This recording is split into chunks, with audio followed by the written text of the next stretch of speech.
We are in India. India is the richest country I know in terms of crafts, and sensitizing our students towards this is very essential.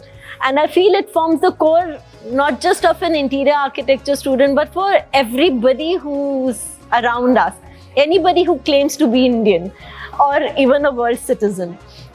But for an interior architecture student, it becomes even more essential, because in interior design, we use a lot of materials, we use a lot of techniques, and those could be through crafts. The possibility is immense, and hence our desire to reap these possibilities comes forth as a module, as a project in the second year of their design journey itself. Because now that they have been through their first year, been sensitized to the world of design, we now try to sensitize them to the world of crafts, and then they can carry this forward towards through their third years and through their fourth years, and then on to their professional lives. And thinking of this, like last year was about chick making, which is completely window dressing. Everybody needs window dressing. And we talked of cane weaving. We are sitting on a chair. It could have been woven with cane. Then we talked of mudas this year. That's what we are in the midst of. And that's a furniture piece. And it can be the technique and the material can be molded to go beyond the mudas. And that is what the students would be pushed to think towards as we move further into this workshop. So hence we felt that crafts in general and these crafts in particular were more apt for our IAD students. So with us today we have Rajbir ji. नमस्कार. नमस्कार. राजबीर जी हमारे बहुत पुराने सहयोगी हैं, 25 साल हो गए हैं करीब, और हम लोग साथ काम कर रहे हैं अलग अलग प्रोजेक्ट्स पर.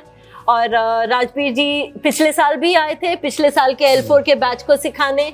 उन्होंने चिक बनाना सिखाया था, चिक बनाना सिखाया था, बीविंग कैनिक बीविंग सिखाया था, और हमने वो भी कुर्सी का जो फ्रेम कैसे बनता है वो भी सिखाया था हमने पिछले साल, और बहुत सारी चीज़ हमने उनको नॉलेज भी दी थी. हाँ, तो हम लोग ने चिक बनाए, कुर्सी की केन की वीविंग करी, और इस साल हम लोग मूढ़ा बना रहे. तो there was a thought process behind changing the craft itself. Chick weaving, chick making in a way is a more simpler process. It's a one-step process. And cane weaving also is a kind of like a one-step. You do it in 2 stages, but it's a one-step thing. It doesn't require anything else. Whereas when we do mudhas, we require to do it, there are 3 stages to it, 3 completely different skills. So that's why this year, as opposed to last year when we did 2 different crafts, this year we've stuck to 1 craft only. But skill-wise, it's more skillful and it's got more layers to it.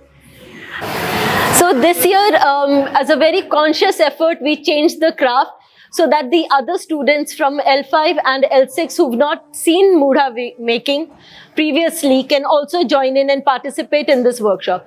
It's not just like an L4 focused workshop. Anybody is welcome to join in. And similarly, last year we had it open for all levels. And further going ahead, maybe next year, we could think of bringing back the chick making and the cane weaving, because these students will then benefit from that, from learning that craft. लेकिन जैसे कि हमारे institute में पिछले साल भी आए और इस साल भी आए, तो और भी इंस्टीट्यूट में आप जाते हैं? नहीं जाता हूँ, पर ये काम वहाँ नहीं होता है. अच्छा. हाँ, ये सबसे बढ़िया काम यहाँ ही होता है और कहीं नहीं होता है. ये ना कोई क्लास ऐसे लेता है, ना तो आपका चूड़ी जाल का लेता है, ना बीविंग का लेता है, ना ग्लास जाल, कुछ कुर्सी का बना, कोई न कुछ नहीं लेते. ये सब यही है आपके इसी स्कूल में, जो आपके जो कौन सा स्कूल है मुझे नाम तो नहीं मालूम, सॉरी. हाँ, इसमें सबसे बढ़िया काम होता है. और ऐसा इस काम किसी स्कूल में मैंने कई बार उनको बोला भी है कि ऐसा मतलब वो करवाओ. वो कहते हैं हम भैया हमें इतना पैसा कहाँ से लेकर खर्च नहीं हो पाएगा हमारा, इसलिए वो हम नहीं करवा पाएंगे. तो इसलिए आपके ज़्यादा हो रहा है. चलिए, ये जान के अच्छा लगा कि हाँ। हमारे यहाँ होता है। और हमारे स्टूडेंट्स तो पिछले साल बहुत खुश थे आपसे संपर्क करके। हाँ। और वो तो चाह रहे हैं कि जब वो अपना काम शुरू करें आपके संपर्क और बढ़ाएं और क्राफ्ट वो अपने प्रोजेक्ट्स में लेकर के आए। लेकिन आपको कैसा लगा हमारे स्टूडेंट्स से मिलकर? हमें बहुत अच्छा लगा कि हमारे जो बच्चे सीखेंगे तो आगे चल के बड़े बड़े काम फैलाएंगे तो वो काम हमें भी मिलेगा। हमें बहुत बढ़िया लगा। चलिए, ये तो बहुत ही खुशी की बात है कि आपको भी, माने ये सिर्फ एक तरफा नहीं रहा। तो राजवीर, हम लोग ने जैसे पिछले साल चिक जब हम बना रहे थे तब हमने फिर बच्चों से ये भी कहा कि अच्छा हम सूत की जगह रिबन इस्तेमाल कर लें, कुछ और मटेरियल इस्तेमाल कर लें, टेक्निक हम वही रखें लेकिन हम मटेरियल चेंज कर दें। तो ऐसा हम लोग बूढ़े में भी देखते हैं कि कितनी बार उसमें वो रस्सी की जगह ये डालते हैं, नायलॉन की रोप डाल देते हैं और भी बहुत से थोड़े थोड़े वेरिएशंस हो जाते हैं।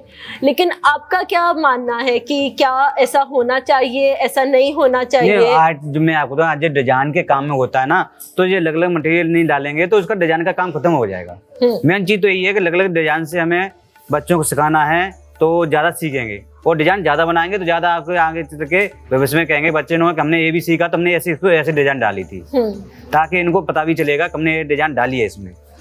यस, ये तो आपने बहुत सही बात कही। The more we are able to be flexible with our craft, the more the craft is able to survive. The more we get rigid with our craft, the faster it dies out. There is no scope for growth. It's an organic thing, and the day we try to put it inside a box, it just dies. It shrivels up and dies.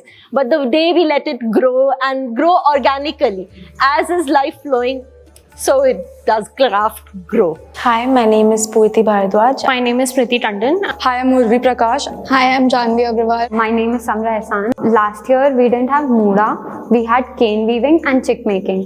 So I think the difference is Muda requires a lot more skills in the sense that the product, the end product is something that people will sit on, so it needs to be perfect in those senses. Cane weaving, we did it on a frame, so even if we did mistakes it was fine. Like, we didn't have to go back, redo the entire thing, which I don't think would have been the case with this thing because it takes people's weight and stuff like that. The other thing I think with Muda is that it has a very interesting shape, which was not the case last year because chick again a matte sort of structure and cane was a plain thing done on a frame. And this has a very interesting structure in the sense that how the weight is being distributed, why is the strip a specific strip at an angle, how do you get it, how do you calculate if, for example, I need a 19-inch ka mat to make a 8-inch ka Muda. How do you calculate that? So that was very interesting. It was very interesting because, for one, this is something I've never done before. This craft is very, it has a lot of significance in our culture, so it was good to learn it. And like I said, it was completely new. I don't have any knowledge of it before. So working with craftsmen that have so much experience was great, and now I know that I have a new skill. So when we started the process, when the artisans were showing us how to make it, at the first it was very tricky to understand the loops and the way they were using their hands and the body, because they were moving in a certain way that our body couldn't. So the craftsmen had to show us a lot of times how to do it. Actually, we were calling them to show us the loops and all of the intricate knots that we had to do. So, like, for the process, we start by laying sarkanda sticks at an angle, and they're crossed like 2 and 2, and then you keep adding, and that mat goes on. You have to be very calculative about the size that you want, so you figure out the diameter that you want, and you take some extra sticks because they might be broken in between, or you have to take some off. You have to think of the dimensions, you have to think of how tightly you're tying it at the end when you're folding the sarkanda sticks together, and it has to be really tight, otherwise it will be really open, and it's a furniture piece, so it needs to be comfortable when you're sitting on it. So you have to think of the height, the base, everything. Like I said, it was really good to watch for one, because you can really tell they have the experience. When you watch them at work, you can see that they have so many years on them, because the speed at which they do it with and the fluency they have, it looks so easy when they do it and you don't realize until you try it for yourself. So seeing that was great, and you really know, you learn to appreciate the craft a lot, because when you look at these products being sold, you don't realize how much effort and time goes into them. But when you see them work on it and you work on it yourself, you really understand that. Like I said, you have to, be very careful about tying the knots, and sometimes the angle is wrong, because it cannot be 290 degree or cannot be a very wide angle, because otherwise it will open up. And then also there are so many such minute technicalities in how you're making the loops, because you stuff in the dried grass, which is called dab in their language. So you have to stuff in that, so that has to be in proper quantities, and you have to make those loops. So the process is really intricate. What I'm doing currently is a cafe interior design project. I had a light shade in that I had designed, which was of Firozabad glass making. But luckily, we saw that L4 was having a Muda making workshop, and I was like, why not use this opportunity? And because it had an interesting shape, and which was very similar to what I had done with Firozabad glass making itself. One of my mentors then suggested that because I might be able to get an hands-on experience, why don't I replace that with this and experiment in this? So my initial intent was to make it even flatter, but when you work with material, you realize that there are certain properties that material might be able to satisfy, but I cannot get that with this thing. So we did all of that. There was a lot of to and fro, like how do you calculate what sort of a spread I'm getting in the end. Then I randomly came up with, maybe if I have a different size for both of it, so it creates like 2 frames within itself, which will be very interesting when light falls. And then this can have various variation itself. For example, if I paste like rice papers inside, that becomes a reflector, then the light play would be different, it will be illuminating. So in those senses, I did a lot of iteration. It's really going to help us in future, because these are the materials that has been used for Muda making are really sustainable material, and these are the materials that are very durable. So it's again long lasting, and it can help it can also enhance the aesthetic of any of the place, and it can make a place look from nothing to a very fantastic overlook, or a layout can change with the use, and it also adds a cultural effect for any space. Hi, my name is Shubhankar Goswami, and I am an architect, artist and educator. I teach here at the Department of Interior Architecture and Design here at IIIT.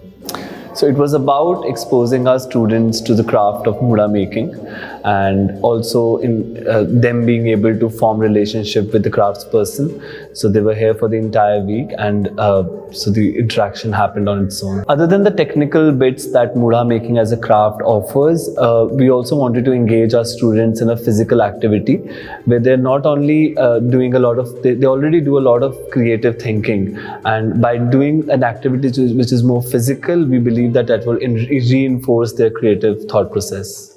So I think these skills are important because I would answer this question more as an artist, that the act of doing something by hand, the act of interacting with the material, and the act of being sensitized towards another set of people in the society is something that helps build a more holistic education for any design student. My only advice to them is to practice more and more of this craft and do it in their personal times, engage more with the material, because when they engage with their inquiries, with their ideas, I think there would be new things that would come out. A lot of craftspeople do this out of necessity, but for them it could become more than that. It could become an expression, and we could maybe see more innovation happening, and that would in fact also help the craftspeople. I think it's important that they learn it from the artisans that do it on regular basis, because they have a one-track mind. They've been doing it, practicing it regularly, so they would only teach it in a conventional way that they do it.